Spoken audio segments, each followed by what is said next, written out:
107.5 WBLS. Always a pleasure whenever I get together with these guys. Last time we talked, you all didn't know anything about your brother's songs. Do you remember that? Yep. Do you remember when y'all had to finish the lyric and none of y'all could finish the lyric? Remember that? Yeah. Johnny came in and waxed all of y'all. He knew Wow. everybody's song. He was like, make sure Wow. when they come back, you tell them.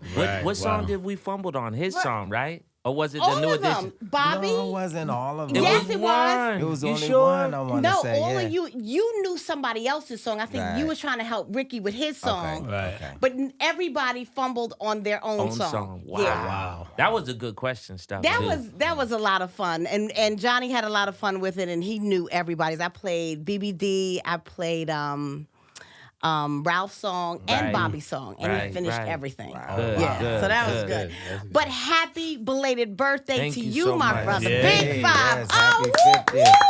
Melvin So- DeVoe is fully 50. official 50. Right. Rick All is about a to part mess of the it up 50 in like club. another year. Yeah, I we mean, only got a another month to and a beat half, this, right? So how did we do it? How did we do it big for the 5-0? We followed tradition, you know. Rick went first. He did a really beautiful family gathering in the backyard in LA, and all of us flew out there for that. Ron had us on a musical world tour Right. from New York to Atlanta to Really? LA, Yeah. Right. and he did it his way. He wanted to be on stage. Ricky wanted his to just be a little bit more intimate. Private. I stayed more basketball. Right. And we did a basketball tournament. Ron and Rick came and spoke to the kids. DMC came. And then we did a 250 to 300 rooftop setting party gathering for everyone just to drink. You know, we at that point of the day, we just wanted to get something to eat, have a drink.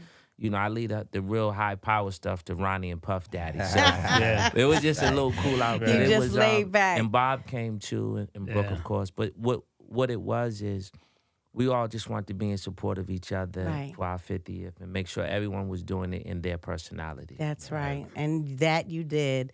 And you, my dear, have had such a wonderful year. Your babies. Yes. Congratulations. We Thank haven't you, talked thank since you, the thank twins you. came. Right. Yeah. They just had their first birthday.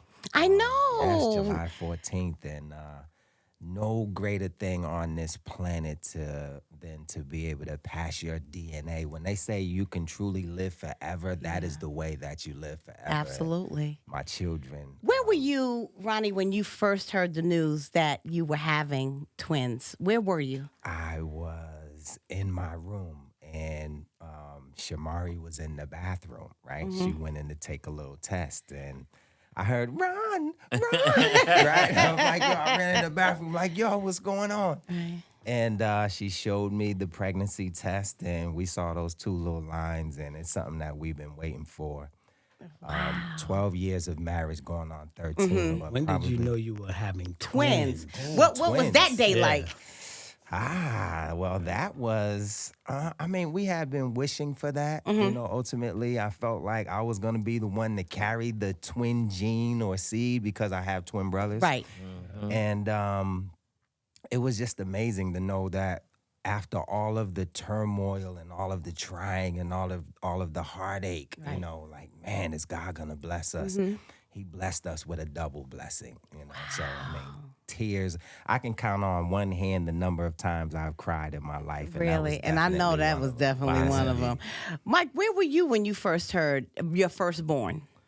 Savannah, Where were you? I gotta think, where was I? I could kind of remember more of her feeling of being pregnant more so than where I was.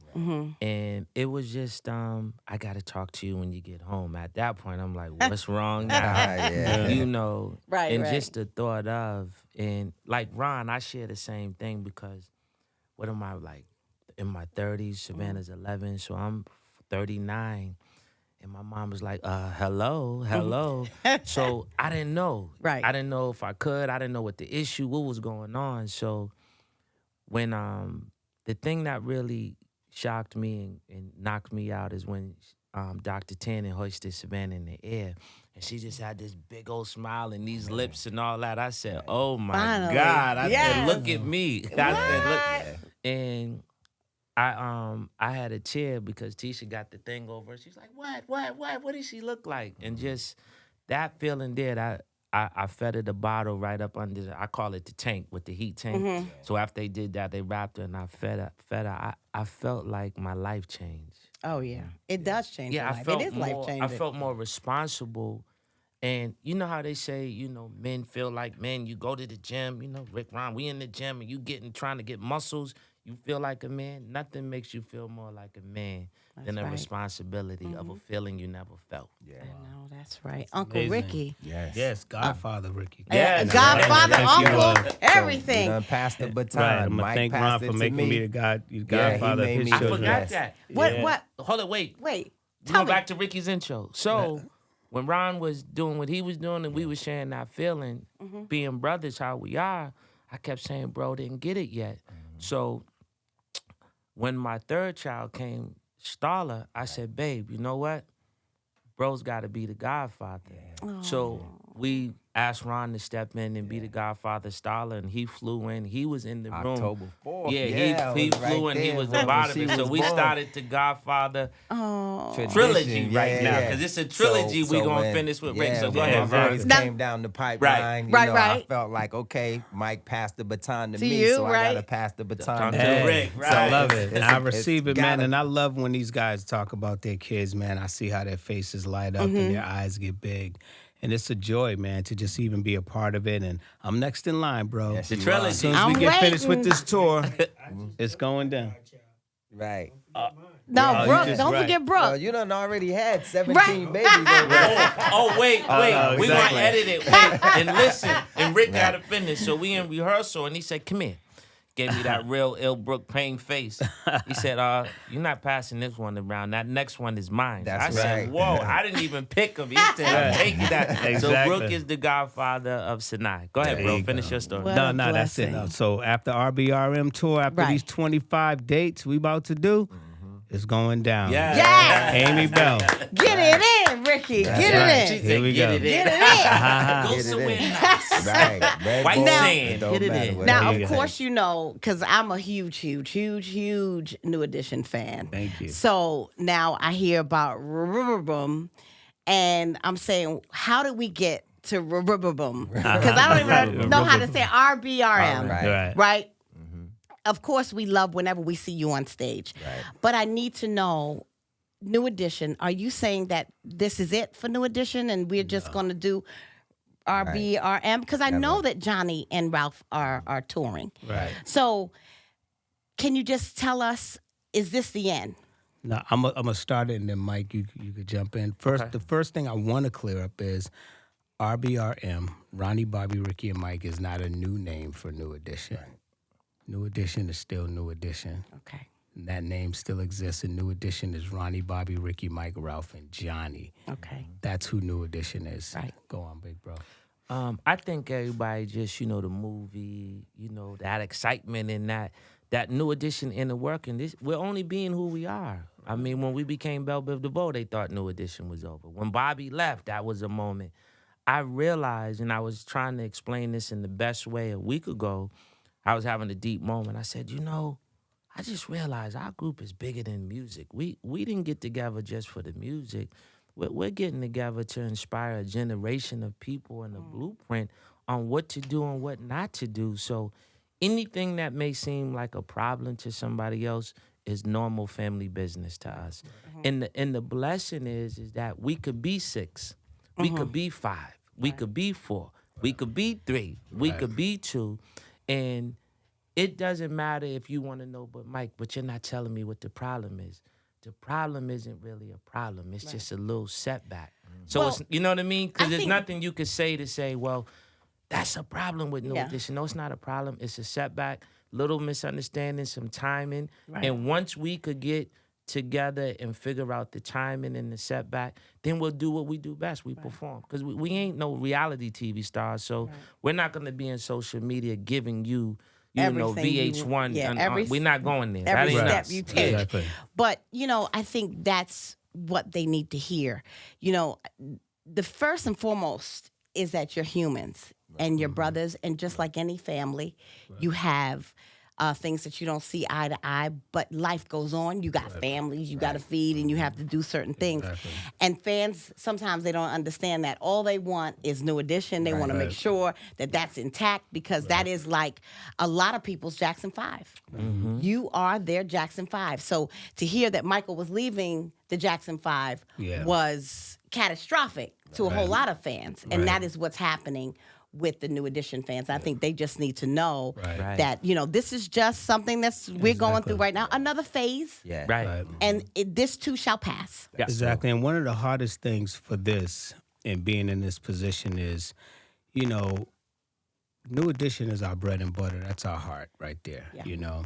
And like Mike said, you know, we're not ones to come out and air out our dirty laundry and all of our issues like that. We're not from that generation. So just some like being misunderstood and not being able to fully explain and give all the details. Sometimes just being able to just sit back on that, because we don't want to say anything that's going to damage in any way of, you know, with New Edition coming back together. You know, we love Ralph, we love Johnny. But something that is temporary. Something that you're just going through temporary. Now it tarnishes. Exactly. But we want our fans and our supporters to know that we care and we hear you and we're listening, and we're, you know, we want New Edition as well, you know, just as badly as you do, if not even more. But just because we have RBRM doesn't mean we're not going to get New Edition either. Because, you know, you can't touch that stage and not do Candy Girl. Exactly. You know, even if I got to jump up there and do the Ralph High part, you know, that's right. So tell us about the RBRM tour. Now, this is going to stop where in this area? It starts on the West Coast on September 6th, and we make our way back to New York City and New Jersey on the 30th. New York City is the 31st. But it's the four of us, raw, uncut. When you think Belle Biv DeVoe and all the classic music that we've been able to put out over the years, when you think Bobby Brown and the impact that he made on the music industry with his hits, smashing that together, performing together, sometimes singing verses and various things of each other's songs. We haven't had the opportunity to do that ever in our careers, and we just felt like, okay, if Ralph and Johnny's, you know, kind of over to the right now, well, let's just, we're touring as individuals. Let's smash this thing together and go on ahead and give them something different. But now we got the biopic coming up. Yes. Yeah, and Bobby have you Brown seen story. it yet? Have you seen September any 4th. snippets of it? Have you seen? I was Right. on I set. I seen I ain't snippets. seen nothing. Right. I seen, you know, on the set because he filmed it in Atlanta. So I went out a few times. So I saw a couple little excerpts from the joint. Nothing strung together as a whole, but man, like the stuff that I did see, it had me intrigued and on the edge of my seat. I can't wait to see it. Bring back memories? September 4th and September 5th. Oh, yeah. Yep, some heartache, some pain, some, you know, some joy and some shock and awe. And I can't wait. I'm going to be on the edge of my seat September Anything you 4th saw and that 5th. you didn't know? Is this going to be like a learning experience for you all too? We, you know, 80, well, for me, 80 to about 80, maybe 5 or 6 when Bobby finally left the group. You know, we were tight together all the time. So there wasn't anything that we didn't know about each other. But then Bobby left. Right. You know, he was on his own. So there's a whole lot of stuff that we didn't see. His rise to superstardom. Right. What are you looking forward to, Ricky, in the biopic? Oh, man. I'm like, you know, when you know someone, we know Bob personally. Right. You know, we work with him professionally. And, you know, just Woody, like I'm looking for him, you know, to embody my brother, to, you know, really, you know, display this character that we've all fell in love with. And I'm praying that he does a good job, which I'm sure he will. Yeah. You know, but it's like we know Bob. Right. And what, you know, we have to get past it. I don't know if Bob would have like said it like that or Right. like he would have posed like that. But as I understand it, he was there a lot. Yeah. For a lot absolutely. of the filming. So, you know, I'm sure if something wasn't right, There you go. He won't speak on it. Exactly. For sure. So Ronnie, Bobby, Ricky, Mike, it hits the Prudential Center on September 30th. That is actually our Circle of Sisters concert, along with Tamia, Brandy, Stokely of Mint Condition 702. While you're listening to this interview, you can go ahead and get your tickets at Ticketmaster.com. Right. But of course, I got to ask you, because we are all mourning the passing of our Queen of Soul. And I'm sure you got to meet her at some point in time. Can you share a story of Aretha? I'll be saying this for the first time, and this is about Aretha. I just always, when I looked at Queen Latifah, I always saw, Aretha Franklin. And I think those two have similarities. And I hope that the Queen is listening and go get that script. I think that could be a defining role for her. I think all the way from the face to the chest to the body build, and her doing the singing thing. I mean, it'd be tough to probably go for those vocals, but I think in terms of acting and an actress, if she could just work out the notes of those things as a singer would sing, I just think it would be something strong for a hip hop artist, because Aretha, like someone said on television, I'm watching one of the news, he said, yo, it's crazy. You don't even got to say Franklin. All you just got to say is Aretha. Oh, of course. So my story is she built her career, her legacy.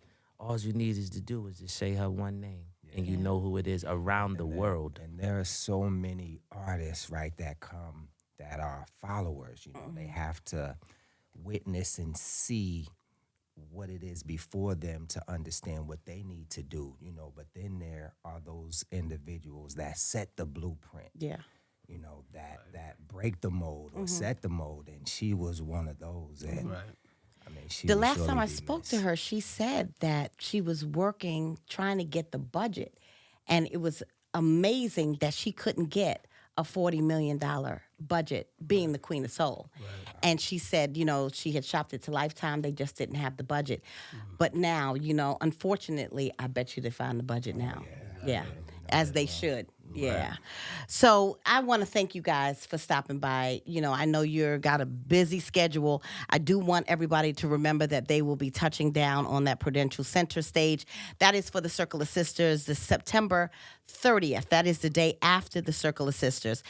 We will celebrate the coming together of Ronnie, Bobby, Ricky, and Mike. And, of course, Bobby Brown's biopic should be fresh to the brain at that time. So maybe around that time you can come back and we'll chop it up about the Bobby Brown biopic. Y'all give it up. BBD. AKA NE.